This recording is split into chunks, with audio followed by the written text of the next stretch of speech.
其實嗰日咧有一個 friend 叫阿東嘅，佢講佢周不時睇到嗰啲嗱喳嘢㗎，咁佢自己揸拖摩多。咁啱上個星期都係落水嘅，佢哋又停喺個 bus stop 嗰度咯，開始冇乜嘢嘅。跟住阿東開始嚟了啦，有嗰啲嘢啦，就同隔離嗰條友講啦：喂，你睇下對面啊，有睇到咩冇？冇啊，冇嘢啊。佢就開始驚啦，佢知道佢已經知道佢睇到嗰樣嘢啦。你睇到公蕉樹嗰度有咩冇？冇啊，冇嘢啊。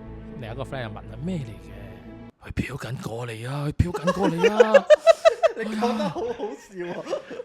跟住隔離好衰唔衰問佢喎？點樣樣嘅？睇唔到樣噶，白色噶，飄緊過嚟啊！飄緊過嚟啊！喂，快啲走咯！嗱，隔離嗰兩個唔信啊嘛，阿蒙咪問佢咯：而家向邊度？向你隔離舐緊你啊！你好似講笑話咁喎，兄弟。唔係，我好好奇啊！佢講佢飄緊過嚟舐緊佢啊，咁我又跟咗佢翻屋企喎。跟住之後，我哋再問嗰個，即係咪有冇睇到佢講冇睇到？不過咧，佢講飄去隔離嘅時候，佢會 feel 到一陣風飛去隔離，所以你哋有半信半疑咯。不過都好驚嘅，因為知道啊，好似有喎，又好似冇，你更加驚啊！你唔信你係唔會驚嘅，半信半疑係最恐怖嘅，因為你一半信一半唔信嘛。